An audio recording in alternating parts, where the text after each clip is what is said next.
Hello friends, welcome back my YouTube channel Meenakshi Soni. आज हम बात करेंगे कमेंट सेक्शन सेकंड के बारे में। Comment section second means two से जो मेरे फॉलोअर द्वारा जो मुझसे कमेंट्स की जाती हैं उसके बारे में हम यहाँ बात करेंगे। जैसा कि मेरी पहली वीडियो में मैंने कुछ नाम शॉर्ट लिस्ट करके और मेरे फॉलोअर्स के जो डाउट्स थे वो दूर किए थे। सेम इस बार जो मैंने नेम शॉर्ट लिस्ट किए हैं, आज भी हम कुछ फॉलोअर्स के जो नेम यहाँ शॉर्ट लिस्टेड हैं उनके जो डाउट्स हैं वो आज हम दूर करेंगे। तो चलिए जानते हैं कि आज वो नाम कौन कौन से हैं, उनके क्या क्वेश्चंस हैं या क्या कमेंट्स हैं। तो उन कमेंट्स पे आज चर्चा करते हैं। फर्स्ट है अपनी राहुल रंजन जी की। ये लिखते हैं हमें, धन्यवाद मैडम जी, आपने बहुत अच्छी जानकारी दिया। मैम, मैं भी वकालत की तैयारी कर रहा हूँ। आप हमें ये बताओ कि हिंदी मीडियम ज़्यादा अच्छा रहेगा या अंग्रेज़ी मीडियम। तो राहुल जी, मैं आपको क्लियर कर देती हूँ कि जो सब्जेक्ट यानी जिस लैंग्वेज पे हमारी अच्छी कमांड होती है वही बेस्ट होता है हमारे लिए। ऐसा कुछ भी नहीं है। अगर मैं आपसे कह देती हूँ, चलो एक सेकंड के लिए मैंने आपको बोल दिया कि आप इंग्लिश मीडियम से कर लीजिए, लेकिन आपकी इंग्लिश परफेक्ट नहीं है, आपकी इंग्लिश पे कोई कमांड नहीं है और आपने मेरे कहे अनुसार इंग्लिश मीडियम से ज्वाइन भी कर लिया अपना एलएलबी का कोर्स, लेकिन होता यह है कि आपका स्कोर बिल्कुल निल रहता है। तो ये मैं आपको सजेस्ट नहीं कर सकती। मैं आपसे सिर्फ इतना सजेशन दूंगी यहाँ पर कि जिस सब्जेक्ट में आपकी अच्छी कमांड है, जिस लैंग्वेज में आपकी अच्छी कमांड है, आप उस लैंग्वेज में एलएलबी अपनी कंप्लीट करें। यानी वही लैंग्वेज आप चुनें जिसमें आप कर सकते हैं, आपकी क्षमता हो। ठीक है। और मेरा नेक्स्ट कमेंट है विकास यादव जी का। वो कहते हैं, एलएलबी हिंदी में करने से क्या टीचर हिंदी में पढ़ाएंगे या इंग्लिश में पढ़ाएंगे? एलएलबी की बुक हिंदी में पढ़नी होंगी कि इंग्लिश में पढ़नी होंगी? तो विकास जी, यहाँ क्लियर है कि एलएलबी आप कर रहे हैं तो वो यूनिवर्सिटी मैनेजमेंट पे डिपेंड करता है कि वो किस लैंग्वेज में पढ़ाते हैं। ये कह सकते हैं यहाँ कि अगर आप किसी अच्छी यूनिवर्सिटी से करते हैं तो वहाँ इंग्लिश, अगर इसको इंग्लिश मीडियम के स्टूडेंट्स वहाँ ज़्यादा हैं या मैनेजमेंट ने ऑलरेडी वहाँ पर मीडियम इंग्लिश रख रखा है तो वो इंग्लिश में ही पढ़ाएंगे। रही बात बुक्स की, तो वो आपके ऊपर डिपेंड करता है कि आप कौन सी लैंग्वेज चुनते हैं। अगर आप हिंदी में लेते हैं तो आप अपने सुविधा के अनुसार हिंदी में बुक लेकर के पढ़ सकते हैं, और यदि आप इंग्लिश में करते हैं तो आप अपनी सुविधा के अकॉर्डिंग इंग्लिश में ले सकते हैं। तो ये आपके ऊपर चॉइस है, ये आपकी चॉइस है। इसमें मैं या कोई और भी व्यक्ति इसमें आपको सजेस्ट नहीं कर सकता। सिर्फ इतना ही सजेशन हम आपको दे सकते हैं कि जिसमें आपको सूटेबल लगता है आप वो लैंग्वेज लें। टीचर तो वो ही लैंग्वेज में पढ़ाएंगे जो यूनिवर्सिटी मैनेजमेंट ने ऑलरेडी डिसाइड कर रखा है, या फिर स्ट्रेंथ्स के ऊपर डिपेंड करता है कि एज अ स्टूडेंट्स की ग्रोथ, कि वो किस मीडियम के स्टूडेंट्स उस बैच में ज़्यादा हैं तो उसी लैंग्वेज में वहाँ टीचर पढ़ाते हैं।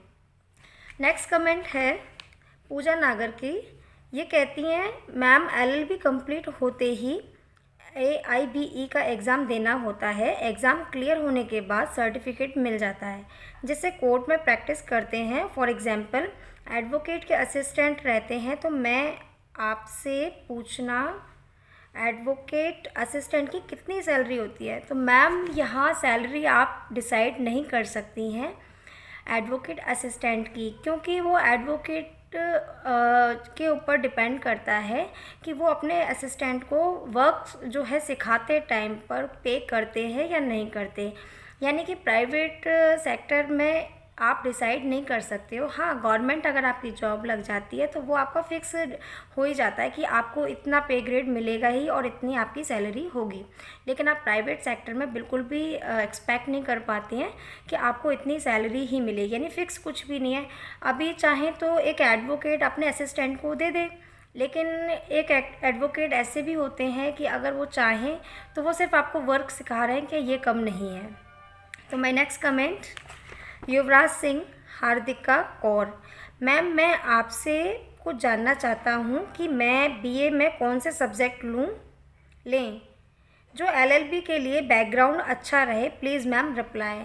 तो युवराज सिंह जी, आप BA में पॉलिटिकल, हिस्ट्री, इंग्लिश ये सब्जेक्ट आप लेते हैं तो आपका LLB का बैकग्राउंड बहुत अच्छे से बनेगा, क्योंकि पॉलिटिकल एक ऐसा सब्जेक्ट है जिसमें कि सारे राजनीतिक से संबंधित जो कि अपना लॉ में पूरा पोर्शन ही आप समझते हैं, पूरा एरिया ही इसी से रिलेटेड है। तो आई थिंक मैं आपको यही सजेस्ट करूँगी कि आप पॉलिटिकल साइंस और इंग्लिश और हिस्ट्री सब्जेक्ट ले तो ज़्यादा बेस्ट रहेगा। My next comment MD Zahid Ansari, ये क्या लिखते हैं, प्लीज़ मैम रिप्लाई दो, मुझे 1 साल हो गया है केस किए हुए 498, मुझे अभी तक न्याय नहीं मिला, क्या मैं ससुराल में जाकर रह सकती हूँ? तो मैम बिल्कुल आप अपने ससुराल में जाकर के रह सकती हैं, ये आपका राइट है और उस घर में घुसने से आपको कोई नहीं रोक सकता। कई बार ऐसा होता है 498 के केसेस आप कर देते हैं और उसमें न जाने निर्णय होने तक कितना समय लगे, हो सकता है 10 साल लग सकते हैं, हो सकता है 20 साल लग जाएं, हो सकता है पूरी उम्र ही गुजर जाए। तो ये केस क्या बहुत लॉन्ग ड्यूरेशन तक चलते हैं। तो इसका अगर आपके पास में ऐसी स्थिति भी हो जाती है कई बार कि रहने के लिए कोई प्रॉपर जगह नहीं है, तो आप बेहिचक आप अपने ससुराल वाले घर में जा कर के रह सकती हैं, वहाँ आपको जाने से कोई नहीं रोकेगा। और इस चीज़ के लिए अगर आपको वहाँ कोई रोकता है तो वहाँ आप नज़दीकी जो भी थाना पड़ता है वहाँ जा कर के उसकी कंप्लेंट भी कर सकती हैं, आपको बहुत रिलैक्सेशन मिलेगा और हेल्प मिलेगी।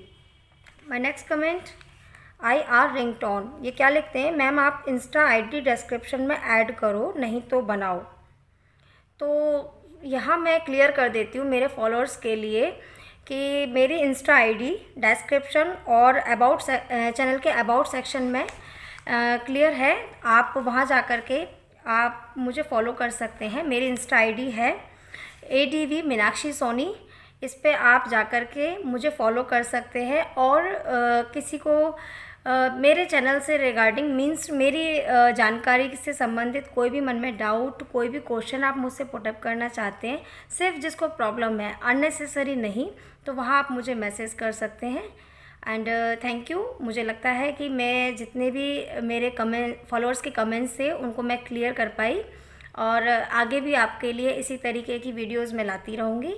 और अब तक अगर आपने मेरे चैनल को सब्सक्राइब नहीं किया है तो प्लीज़ मेरे चैनल को सब्सक्राइब करें, मेरी वीडियोस को लाइक करें एंड बेल आइकन दबाना बिल्कुल ना भूलें।